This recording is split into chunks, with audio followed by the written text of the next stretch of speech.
It's a common question among real estate professionals. Frankly, everyone's got more than a question, a firm opinion. Should real estate agents attend the home inspection?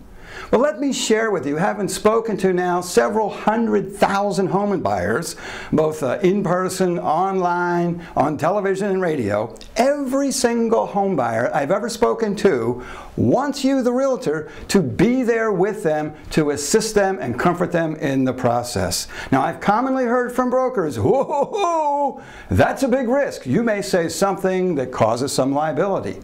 You might. But it's remote.